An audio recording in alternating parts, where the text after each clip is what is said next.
Okay, hi everybody. It is time to make bread out of juice pulp. And I'm going to show you how to do that. We need a food processor and ideally we will need a dehydrator. I'll talk about that in a minute. But right now I just want to show you that all of the pieces, sometimes you get left with big chunks. That's why you want to put, some of the pulp is very fine from this juicer. Depends what juicer you use. If you have chunks of apple, let's say, or stems of things, then blending it, food processing it. Okay, so I'm going to blend this a little bit, and we may need liquid, but we'll see.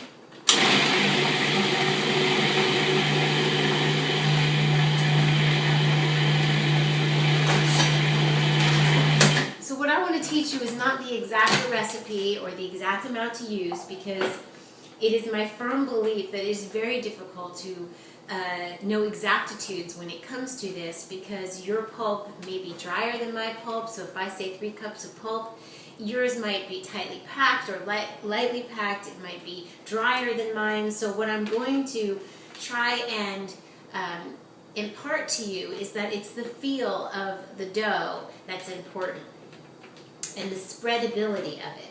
Now I'll tell you what I mean by that. So I'm processing, that's okay. So the big deal about the bread really is the consistency of the bread. So we want it to be spreadable, and I'm going to show you that. So don't worry about that yet. But right now what we're going to be concerned with is having everything be processed very fine. This is pretty good, but it will be blended finer. Now what I've done is I have in my dry blade carafe for Vitamix, which blends flax seeds into a powder and nuts and seeds and all that. If you don't have one of these, this is the freshest way to, it's the best way to get your flax seeds fresh. You buy them in seed form and then grind them, and then everything is ready to go. You make fatty acids, the omega-3s and 6s, but the point of it is that if you don't have this Vitamix carafe, you can buy already ground flax seed. And the reason we use flax seed with the pulp will not bind. The pulp will just crumble.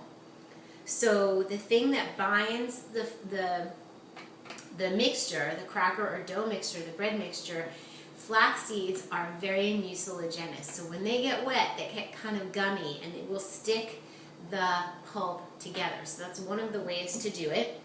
And so I will pour some of that in. Now I know you're all thinking, how much? You're going to just have to play with it.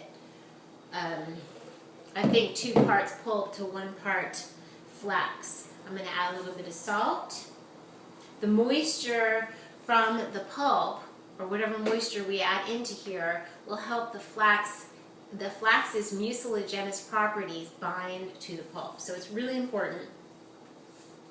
And zucchini also works really nicely too. A little bit of olive oil can be nice. I think I did that in my last batch.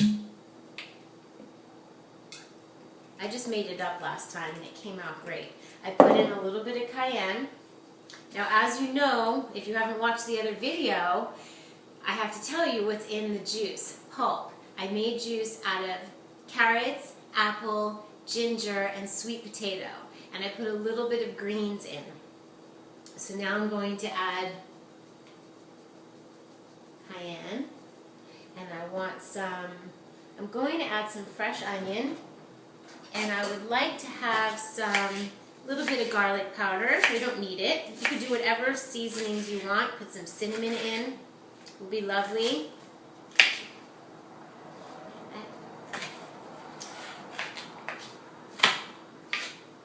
I like to chop it up finer.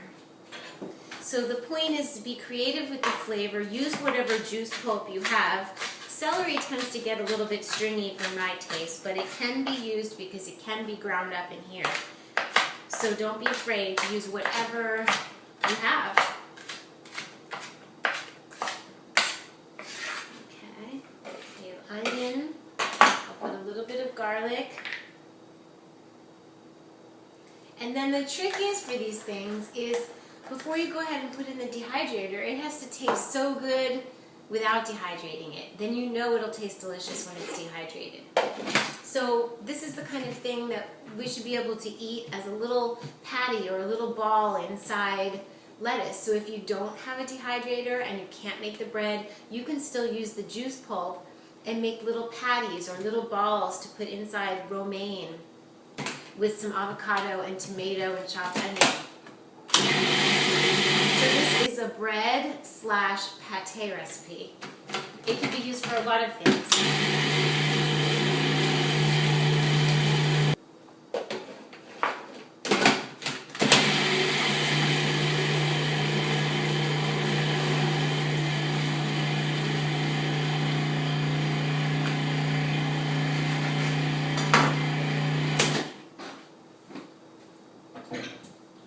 What I'm going to do is that I want it to be a little moister so it's easier to blend into a fine consistency.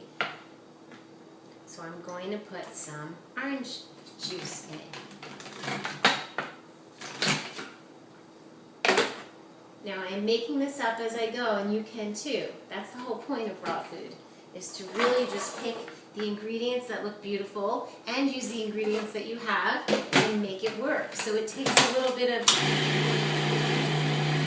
flavor balancing and playing with textures, but you'll eventually get it. If I use zucchini, the zucchini has a lot of moisture in it, so that's what would help this as well, and I can still do that.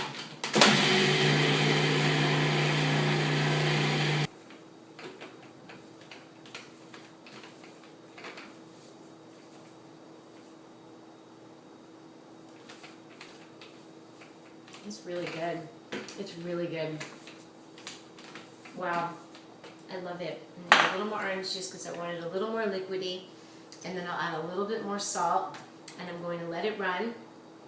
And then I'm going to get the dehydrator sheets, the Teflon sheets, so that we can spread out the bread. Okay, so what we have is I've added water. And the idea is to have the consistency that is smooth enough to blend finely and to spread on your Teflon sheet for your dehydrator. If you do not have a dehydrator, do not despair. This is still such a good thing to do, and just make little balls to put pate, you know, a little pate, a little patty. How beautiful is just having a little patty on a bed of lettuce with some hemp seed and tomatoes and onions. It's beautiful. But in any case, I'm going to turn this into, and even if you have a dehydrator, it's funny, you can dehydrate this in a flat sheet like a bread, but not dehydrate it all the way and still use it on the inside of romaine. A little bit of this and a whole lot of romaine is amazing. So I'm going to spread this out. So this is really just to give you the idea that the possibilities are completely endless, what you can do with this. So I'm excited to hear what ideas you have. Make different juices and different patties or different breads. So I'm using a spatula right now. If you don't have an offset spatula, this is what an offset spatula looks like, and makes spreading things very easier.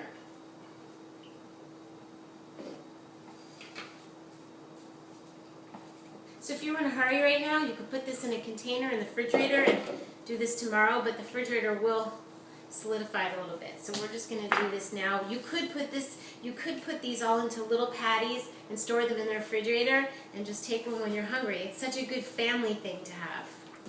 So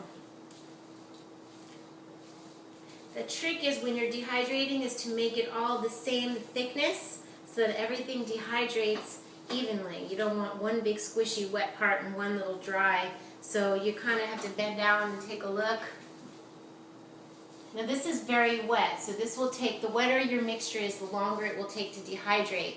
When you dehydrate, if it's a very wet, thick mixture like this, it's important to turn the dehydrator up to at least 145, 150 degrees, just to get the heat circulating in. We don't want mold. So I learned this at Living Light, that we turn it up for about an hour and then turn it back down to 118 or below. This is beautiful. Now you can worry about the edges or not. You can kind of make them all even.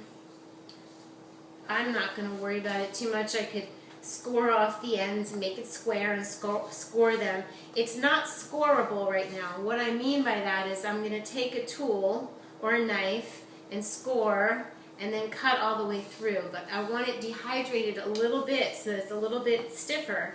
And so after it's been dehydrated a little bit, I'll take it out and just score,